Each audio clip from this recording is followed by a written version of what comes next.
Hello friends, வணக்கம். Welcome to Eva சமையல். எல்லோரும் நல்லா இருக்கீங்களா? இன்றைக்கி நம்ம சேனலில் எல்லா பெண்களுக்குமே ரொம்பவே யூஸ்ஃபுல்லான டிப்ஸ் தாங்க பார்க்க போகிறோம்.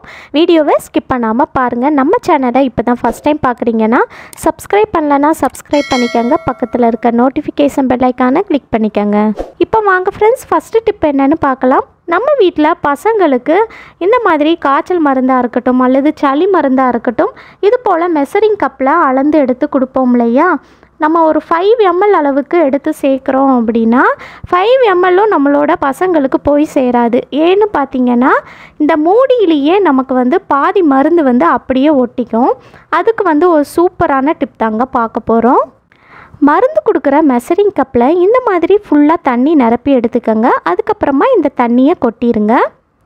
தண்ணியை கொட்டினதுக்கப்புறமா எப்பவும் போல் நீங்கள் 5 ml அளவுக்கு டானிக் சேர்த்து கொடுத்து பாருங்கள். உங்களுக்கு அந்த மூடியில் கொஞ்சம் கூட மருந்து ஒட்டாமல் எல்லா மருந்துமே நம்மளோட பசங்களுக்கு போய் சேரும். பாருங்கள், உங்களுக்கு இந்த வீடியோவை பார்க்கும்போதே தெரியும்னு நினைக்கிறேன். இந்த மெஷரிங் கப்பில் கொஞ்சம் கூட அந்த மருந்து ஒட்டாமல் வந்திருக்கு பாருங்கள். இனி உங்கள் வீட்டு பசங்களுக்கு மருந்து கொடுக்கும்போது இந்த மாதிரி கொடுத்து பாருங்கள். இந்த டிப் உங்களுக்கு பிடிச்சிருந்துச்சுன்னா லைக் பண்ணிக்கோங்க. உங்கள் ஃப்ரெண்ட்ஸ் கூடயும் ஃபேமிலி மெம்பர்ஸ் கூடயும் ஷேர் பண்ணிக்கோங்க. இப்போ வாங்க ஃப்ரெண்ட்ஸ், அடுத்த டிப்ஸ் என்னென்னு பார்க்கலாம். நம்ம வீட்டில் செலோ டேப்லாம் புதுசாக வாங்கிட்டு வரோம் அப்படின்னா ஃபஸ்ட்டு அதை கட் பண்ணி எடுக்கிறதுக்கு நமக்கு கஷ்டமாக இருக்கும். நம்ம அது கத்தி யூஸ் பண்ணி கட் பண்ணி எடுப்போம். நம்ம கத்தி யூஸ் பண்ணி கட் பண்ணும்போது நம்மளால் சரியாக கட் பண்ண முடியாது.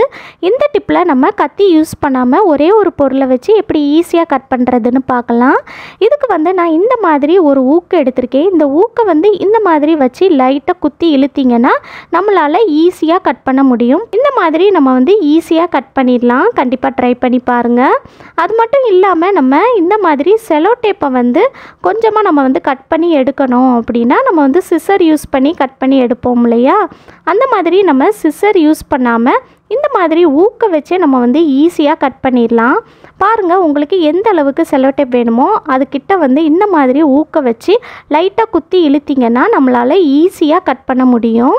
கண்டிப்பாக ட்ரை பண்ணி பாருங்கள்.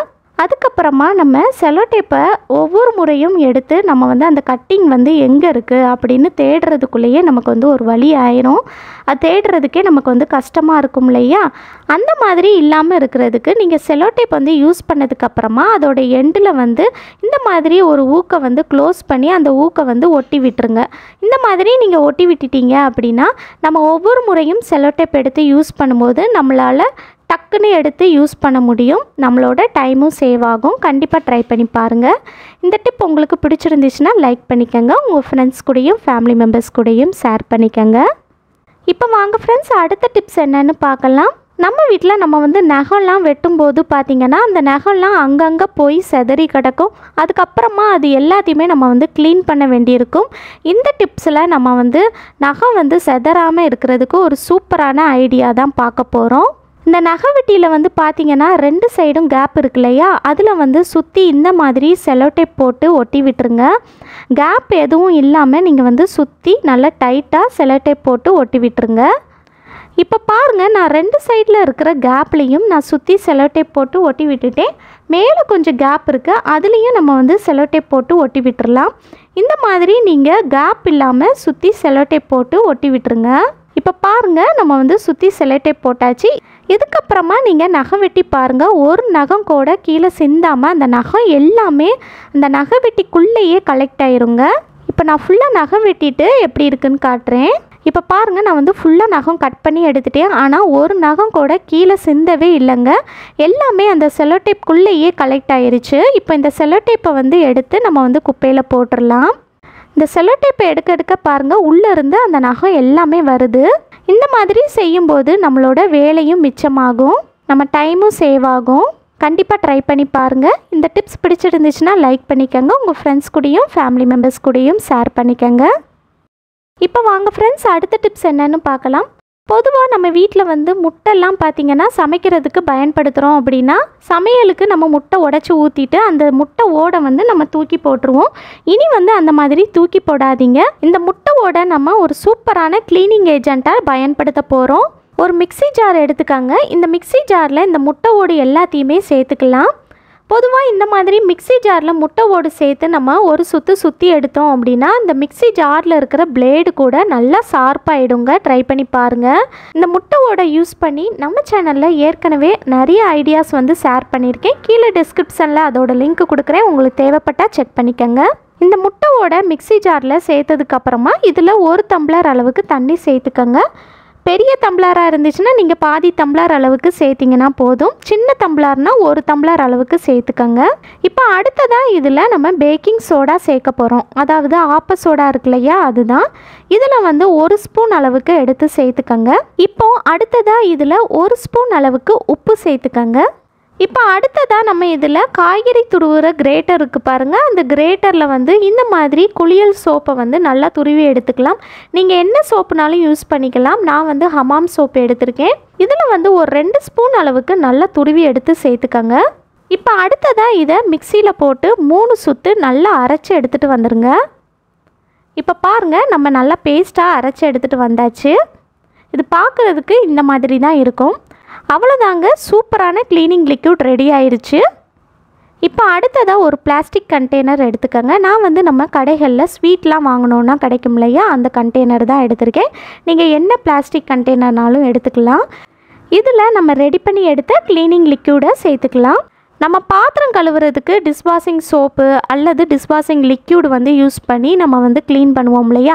நம்ம என்ன தான் அதை வச்சு க்ளீன் பண்ணாலும் பார்த்திங்கன்னா பாத்திரத்தில் இருக்கிற அந்த கரை வந்து அந்தளவுக்கு ஈஸியாக போகாது.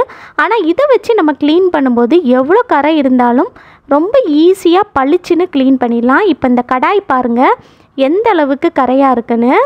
நம்ம ரெடி பண்ணி எடுத்த அந்த லிக்யூடை யூஸ் பண்ணி நான் க்ளீன் பண்ணி காட்டுறேன் பாருங்கள் எந்த அளவுக்கு நல்லா பளிச்சுன்னு இருக்குன்னு. ஒரு ஸ்டீல் ஸ்க்ரப்பரை நம்ம ரெடி பண்ணி எடுத்த லிக்யூடில் தொட்டு இந்த மாதிரி எங்கெல்லாம் கரை இருக்கோ அங்கெல்லாம் நல்லா தேய்ச்சி விட்டுடலாம். ரொம்ப அழுத்தம் கொடுத்து தேய்க்கணும்னு அவசியமே இல்லைங்க. நீங்கள் எப்போவும் பாத்திரம் வளர்க்குற மாதிரி லைட்டாக தேய்ச்சிங்கனாலே போதும். அந்த கரை எல்லாமே ஈஸியாக போயிடும். இப்போ பாருங்கள், நான் தேய்க்க அந்த கரை எல்லாமே போகுது. உங்களுக்கு பார்க்கும்போதே தெரியும்னு நினைக்கிறேன். இந்த மாதிரி அடிப்பிடிச்ச கடாய் அல்லது அடிப்பிடிச்ச தோசை தவா எந்த பாத்திரமாக இருந்தாலும் நீங்கள் இந்த லிக்யூட் யூஸ் பண்ணி க்ளீன் பண்ணி பாருங்கள், நல்ல பளிச்சுன்னு சுத்தமாயிருங்க. இப்போ நான் கடாயோட அடிப்பக்கத்தில் எல்லா பக்கமும் நல்லா தேய்ச்சி எடுத்துட்டேன்.